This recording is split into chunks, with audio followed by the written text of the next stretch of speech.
our last speaker today is Osiris. Did I say it right? Yeah. Thank you. Sorry. And Cortez. She's the student organizer from Classical High School, and she would like to make some remarks as well. Thank you, Osiris.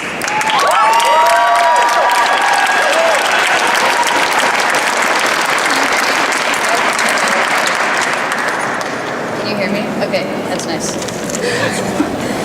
Hello, my name is Osiris. You might have to put it right up here. No, you really do. Go ahead, anyway. Go My ahead. name is Osiris, and I'd like to start off before anything that when my classmates and I walked out of school, it was not to be rebellious teens, but that's that we, as the future adults of tomorrow, may have our voices heard in this so crucial discussion about our futures. Recently, gun control has become a controversial topic, and as I stand here as a person of color and a teen of the LGBTQ+ community, I feel as though I must explain why this conversation is so important to me.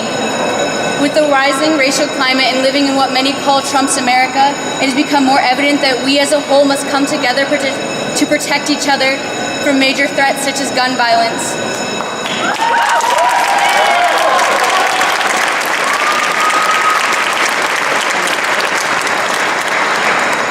I grew up in a low-income community where guns and gun violence were constantly present. I now remember my 7th grade bus stop now serving as a final resting place for a homeless man that died with 3 bullet holes buried in his back. My heart drops to my stomach when I see a grown man reach for something large in his coat when I hold my best friend's hand out in public.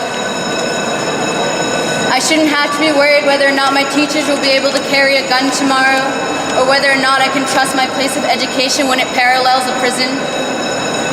Mass shootings, so we can prevent mass shootings like the one down in Texas where a man with a history of domestic violence and sexual assault was able to purchase a rifle and open fire on a church, effectively killing 26 people on November 5th. Our own Air Force failed to flag a conviction which would have prevented David Kelly from owning a gun in the first place.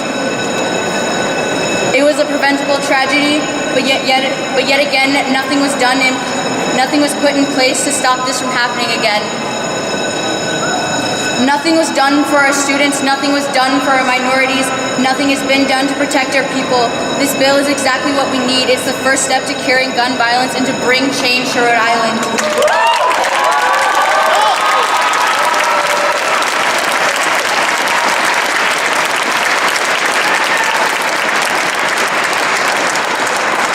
We, Rhode Island, are one of 7 states that haven't had a mass shooting. Let's keep it that way.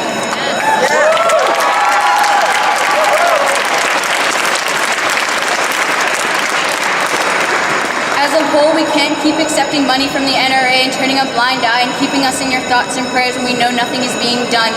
When a tragedy happens, we give condolences, thoughts, and prayers and say never again, and it happens again and again, and it becomes a cycle. We've become numb to the number of times it happens. It's desensitized us to the horrors our peoples face. But with this bill passed, I truly believe that it will push us as a state and hopefully even as a country into the right direction for better gun control and laws.